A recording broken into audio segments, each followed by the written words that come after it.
Sabine qui nous rejoint. Bonjour Sabine. Bonjour Brigitte, merci de me recevoir Je vous en prie, sur votre antenne. Je voulais vous raconter une histoire en fait qui m'est arrivée quand j'étais petite. Allez-y, oui. Donc c'est le fils de la femme de ménage qui me demandait si je pouvais venir avec lui à un rendez-vous en fait. Et j'étais très curieuse, j'avais 6 ans. Oui. Et lui, il avait quel âge, lui ? Lui, il avait 10 ans, à peu près entre 10 et 11 ans.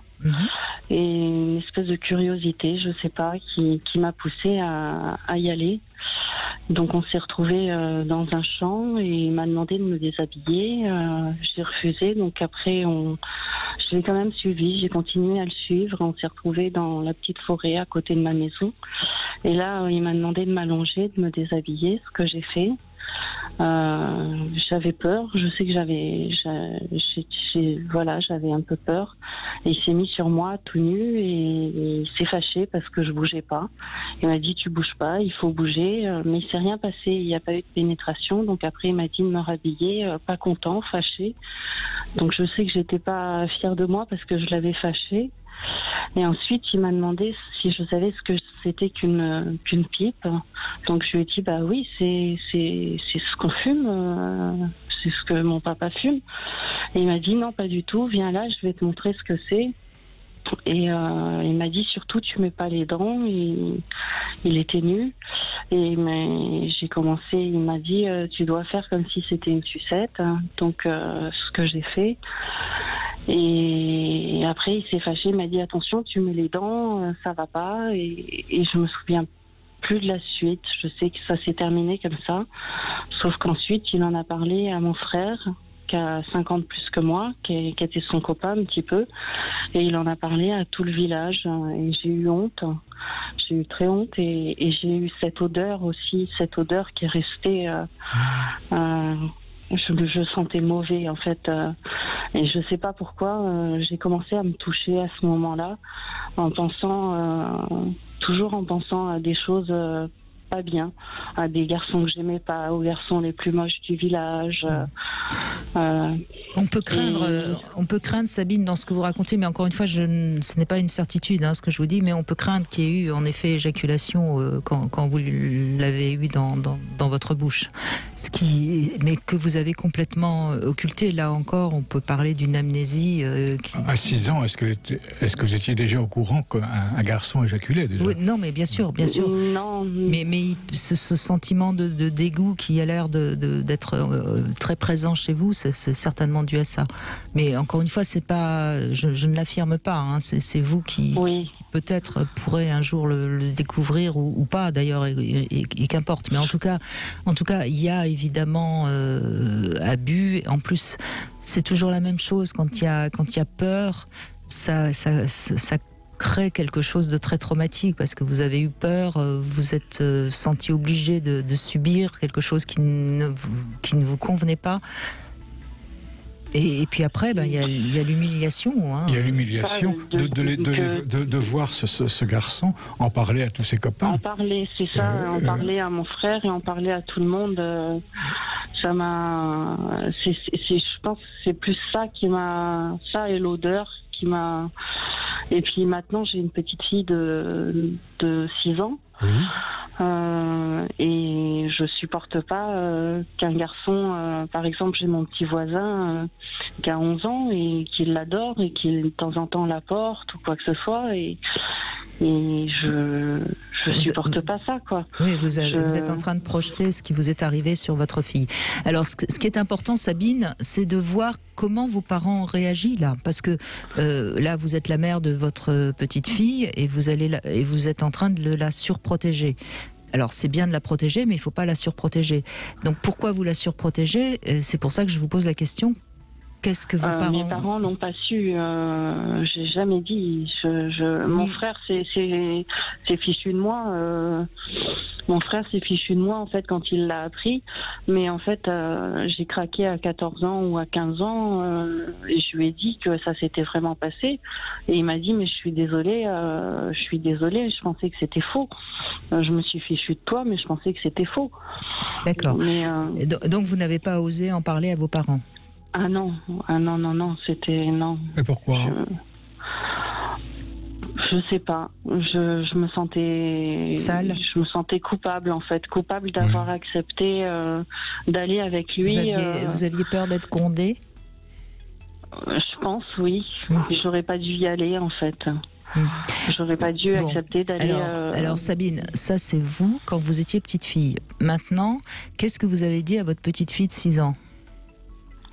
Est-ce que vous lui avez dit que son corps lui appartenait et que... Oui, si, c'est ça, oui, tout à fait. Et vous lui avez dit, s'il y a qui que ce soit, s'il y a qui que ce soit qui te fait quelque chose que tu ne veux pas, tu viens me le dire tout de suite. Vous lui avez dit tout ça? Oui, puis je lui dis peut-être un peu trop, même à mes 2 garçons. J'ai 2 garçons et je leur dis de faire attention à leur petite sœur. Alors, maintenant que ça a été dit, il faut passer à autre chose. Oui. C'est bon, ça a été dit. Vous voyez, et si vous continuez à être vraiment dans la crainte qu'il lui arrive quelque chose, c'est votre propre histoire que vous êtes en train de projeter sur elle. Oui. Vous voyez, et c'est important de pas trop la surprotéger parce que sinon vous allez en faire une femme qui plus tard aura peur des hommes. Et c'est pas ce que vous avez envie. Non. Mais bon, c'est vrai qu'elle elle a vraiment pas peur. Elle est pleine de vie, quoi. Donc. Mais vous étiez aussi pleine de vie, Sabine. Oui.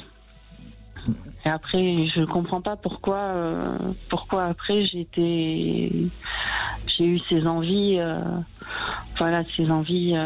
Alors ça, c'est pas si mal, Sabine, parce que quand notre corps a subi quelque chose contre nous, on se le réapproprie parfois en faisant quelque chose.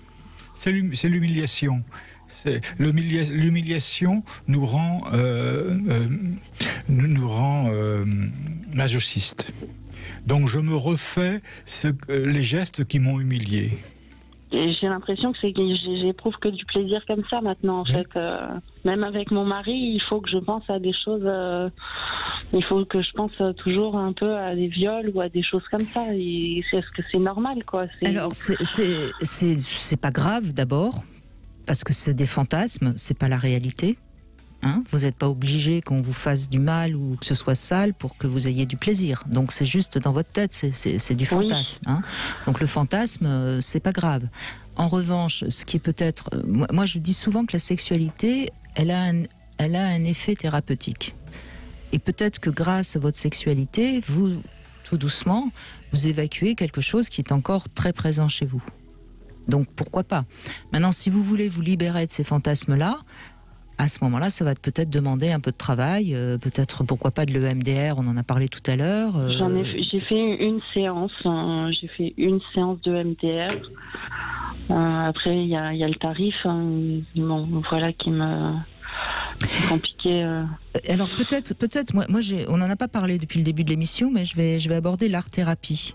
Alors l'art-thérapie, ça veut dire qu'on va peut-être écrire son histoire, ou dessiner, ou bouger. Vous voyez, faites-le par le corps. Voyez, je suis dans un hôpital de jour parce que je suis suivie pour bipolarité, j'ai plein de problèmes qui sont peut-être dus à tout ça, je sais pas. C'est possible. Mais peut-être que vous pouvez bouger dans votre corps, vous voyez, faire du mime, ou enfin, je ne sais pas quelle serait chez vous la corde la plus sensible en ce qui concerne l'art. Moi, je fais de la musique, je fais de la guitare, du piano, je chante, je fais de la couture, ça me fait du bien, quoi. Eh bien, chantez l'Aigle Noir, et créez votre chanson, vous voyez. Vous voyez, oui, libérez tout ça, libérez. Faites sortir ça de vous. Oui. C'est vrai que j'ai jamais pensé à écrire une chanson là-dessus, alors que j'ai écrit pas mal de choses, mais jamais là-dessus. Surtout que ça peut être une très très belle chanson. Allez-y, Ça va libérer quelque chose. La création, c'est quand même une belle résilience. C'est peut-être même la plus belle. C'est une bonne idée, merci. Merci à vous d'avoir témoigné, Sabine. Merci à vous. Au revoir, Sabine. Et vous inquiétez pas pour votre fille. Vous lui avez dit, vous lui avez donné les messages. Oui. C'est pour ça qu'elle est joyeuse, elle, aujourd'hui. Oui. Elle est en sécurité. Eh bien, je vous embrasse.